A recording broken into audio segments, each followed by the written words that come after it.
When you open your mouth, people decide in seconds whether you're a leader or a loser. And guess what? The world doesn't wait for you to explain yourself. Your voice is your business card. Confidence isn't just a nice trait, it's your weapon. Speak like you own the room and the world will follow your lead.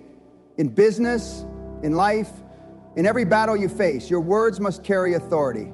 Today, I'll show you exactly how to speak like a man who leads, with conviction, clarity, and the kind of confidence that turns heads and commands respect. Own your voice because it's the first and loudest signal of who you are. When you walk into a room, before you shake a hand, before you even make eye contact, the way you speak tells the world whether you belong at the head of the table or at the back of the line. If your voice sounds like you're asking for permission, you've already lost the battle before it's begun. Leaders do not ask to be heard. They command the space they're in. They don't beg for attention, they own it. And that starts with speaking from your chest, not your throat. When you speak from your chest, you're tapping into the natural power your body already has.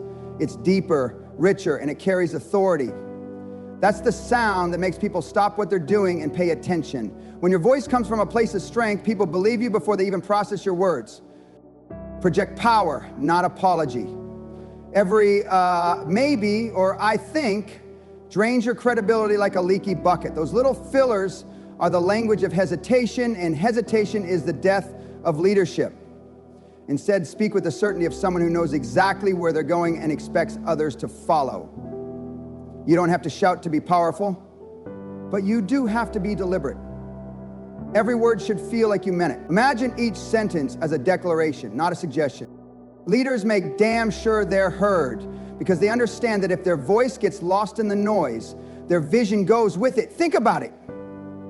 History doesn't remember the people who spoke softly and hoped for the best. It remembers the ones who stood tall, spoke clearly, and left no room for doubt. Your voice is your sword. And if it's dull, you're gonna lose every fight before it starts. Sharpen it. That means practicing your delivery until it's second nature. Record yourself. Listen to how you sound. Does your voice carry weight? Does it have presence? If not, fix it. Strip away the insecurity. Speak from a place of conviction, even if you're still building it on the inside. Owning your voice isn't just about volume, it's about intention. It's knowing that when you speak, you are leading, influencing, and setting the tone for everyone around you. The room should feel your words, not just hear them. And here's the truth. People will only take you as seriously as you take yourself. If your voice betrays doubt, they will doubt you. If your voice radiates strength, they will follow. It's that simple. So stop waiting for permission to speak up. Stop softening your edges to make others comfortable. Leaders are not in the business of shrinking themselves. They stand in their full height, speak in their full tone, and own every syllable that comes out of their mouth. Make damn sure that when you speak, there's no question, you're the one in charge.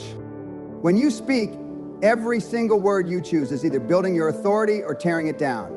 Weak words like maybe, I think are poison to leadership. They signal uncertainty, hesitation, and a lack of conviction. People can smell it instantly. The moment those phrases leave your mouth, you've already surrendered your power. You've just told the room you're not sure about what you're saying. And if you're not sure, why should anyone else be? Leaders do not project doubt. Leaders speak with clarity, certainty, and force. When you say you sound like you're searching for permission to continue. When you say maybe, you tell the listener you're not confident in your stance. When you say I think, you're leaving the door wide open for people to question your authority.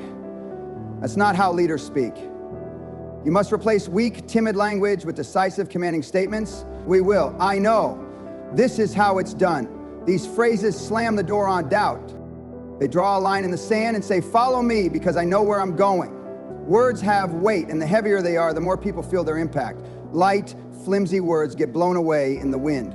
Strong, solid words plant themselves in people's minds and take root. If you want to be taken seriously, you must learn to cut every unnecessary self-sabotaging word from your vocabulary. This is not about arrogance, it's about certainty. If you're speaking, you'd better know your message before you open your mouth. Think before you speak, so you don't have to stumble mid-sentence and litter your message with verbal garbage. The strongest communicators in the world rehearse.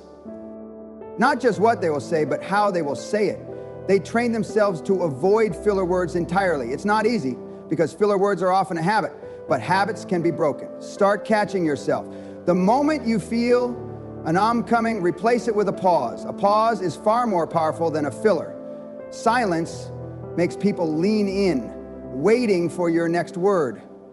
Use that to your advantage. Understand this, people judge your confidence before they judge your ideas. If your delivery is shaky, your message will be ignored, no matter how brilliant it is.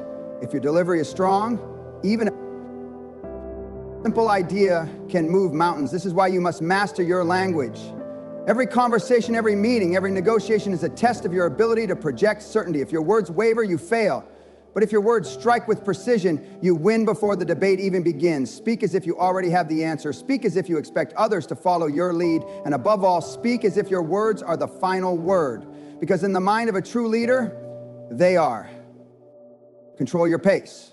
Because the way you deliver your words can be the difference between sounding like a true leader or just another noise in the crowd. Leaders never rush. They understand that their voice is an instrument. And like any great performance, it's not about speed, it's about impact. When you slow down, you give your words weight.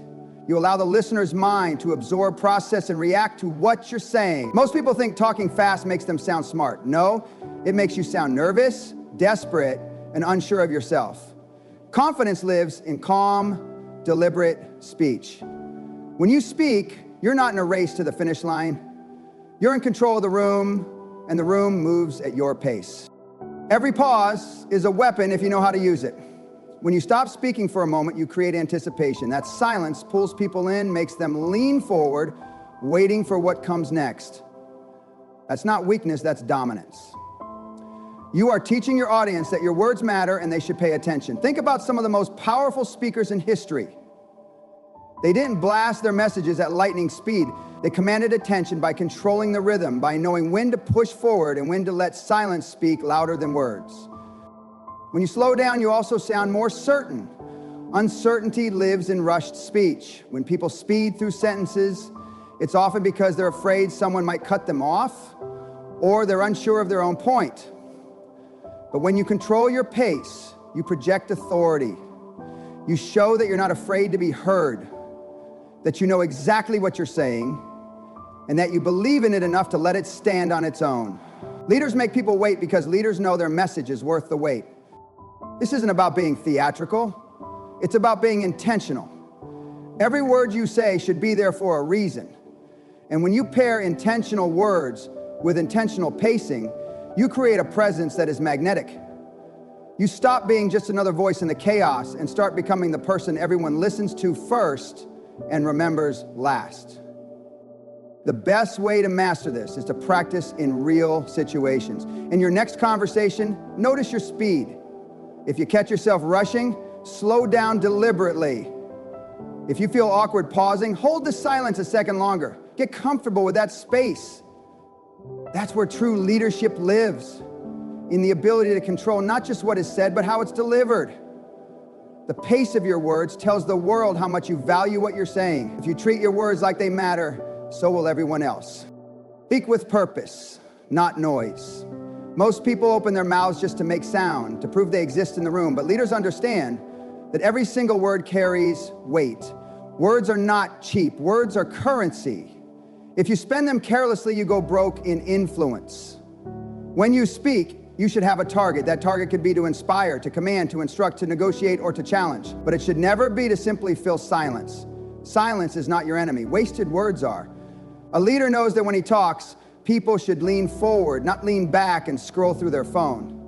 If your words are aimless, your audience tunes out. And the moment they tune out, you lose your power. Imagine a sniper with infinite bullets firing randomly into the air. That's how most people communicate. Noise everywhere, impact nowhere. Now imagine that same sniper taking his time, locking on his target, and firing one precise shot. That's how a leader speaks. Every sentence should land exactly where you want it to. People should feel your intention in your tone, your choice of words, and the certainty in your delivery. This is why clarity is king. When you start speaking, the people listening should instantly understand why they're listening. Are you giving them a direction? Are you motivating them to push harder? Are you holding them accountable?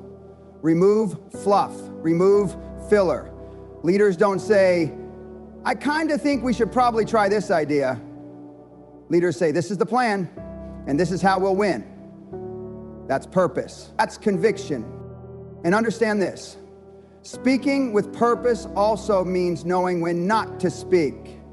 Weak communicators panic in silence, so they start rambling, thinking they're keeping attention. But the truth is, power often lives in the pause.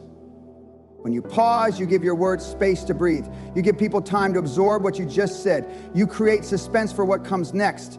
That's presence. That's leadership. You can't speak with purpose if you haven't done the mental work beforehand. You must know what you want to say, why you want to say it, and what result you expect. If you're going into a meeting, a pitch, or even a casual conversation with influence at stake, prepare your points. Structure them in your head. Think, what's the outcome I want? Then reverse engineer your words to get there. When your communication becomes intentional, people start respecting your voice. They stop interrupting you. They stop questioning your authority. They start associating your words with value. And when people believe your words are valuable, you no longer have to shout to be heard. Your voice naturally commands the room. So cut the noise, cut the fluff, stop talking just to prove you can. Every word you speak should be a bullet with a clear destination. And when you master that, you don't just talk, you lead. Confidence isn't just in the sound, it's in the stance. Stand tall, shoulders back, eyes locked. You're not just speaking, you're leading. Your posture is your silent megaphone. When you walk into a room, your body speaks before your mouth does.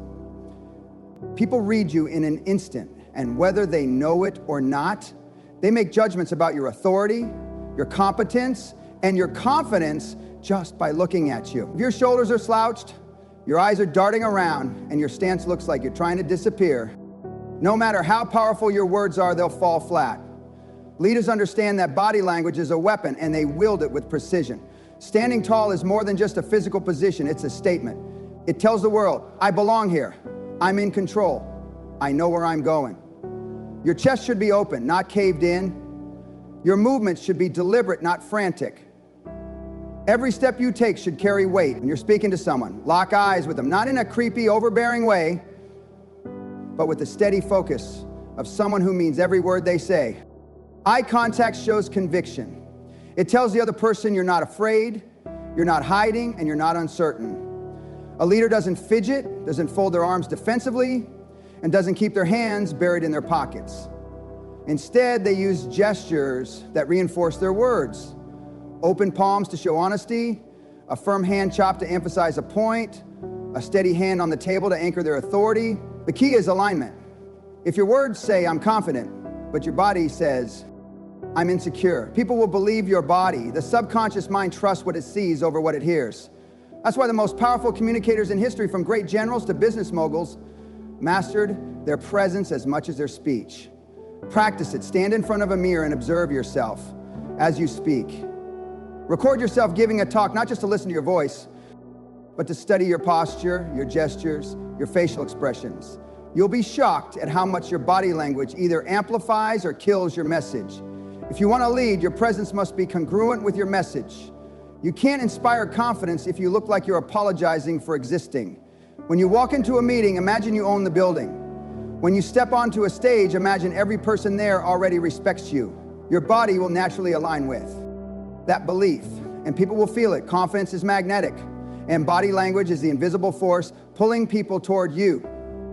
Remember, you're not just delivering words, you're delivering yourself. And if your body radiates authority, strength, and certainty, the world will have no choice but to listen. Practice ruthlessly means you stop waiting for confidence to magically appear and you start building it through sweat, discipline, and relentless repetition. Nobody wakes up one morning as a powerful speaker, just like nobody becomes a champion without training. You put in the hours. You make your voice your weapon. You record yourself again and again. And when you play it back, you You don't just listen, you analyze. You catch every weak word, every sloppy sentence, every moment where you sound unsure. Then you rip it apart, rebuild it, and make it stronger. That's how leaders are made. They aren't scared of seeing their flaws. They hunt them down and crush them. If you're serious about speaking like a man who leads, you need to get comfortable being uncomfortable. You'll feel awkward at first. You'll hate hearing your own voice. You'll catch yourself stumbling, mumbling, and maybe even sounding timid. Good. That means you've found the enemy. And the only way to kill that enemy is to keep practicing until those weaknesses can't survive under pressure. The best leaders don't wait for the big moment to practice. They're always sharpening their skills. You can't expect to walk into a high-stakes meeting, a negotiation, or a speech and suddenly perform like a pro if you've only practiced in your head. You practice out loud, in real time, under real conditions. Stand in front of a mirror and deliver your message with full force. Pay attention to your posture, your facial expressions, and your hand movements. Every detail matters. A leader's presence is built from the ground up, not just from the words he says. When you train, you push yourself to speak in situations that scare you, volunteer to lead a meeting, speak up in conversations where you'd normally stay quiet. The more you throw yourself into uncomfortable situations, the faster your confidence will grow. Fear dies in repetition. Every time you put yourself in the arena, you strip away another layer of self-doubt. And remember, mastery is not built on perfection. It's built on persistence. You will mess up. You will forget lines. You will stumble over words. But each mistake is a rep in the gym for your voice and your leadership. That's why I say practice ruthlessly. Because you're not just trying to sound good. You're training to dominate any room you walk into. You're forging a voice that people trust, respect, and follow without question. By the time you step into your real battlefield, whether it's a boardroom, a stage, or a one-on-one conversation, you won't be hoping you sound confident. You'll know you put in the work. You'll know your voice carries weight. And that unshakable certainty will be felt by everyone who hears you. And that's the payoff for ruthless practice. You don't just speak, you lead. Confidence isn't about faking it, it's about owning it. When you speak like a man who leads, people don't just hear you, they follow you. So stop mumbling, stop shrinking, and start leading. The world follows the loudest, clearest voice in the room. Make damn sure it's yours.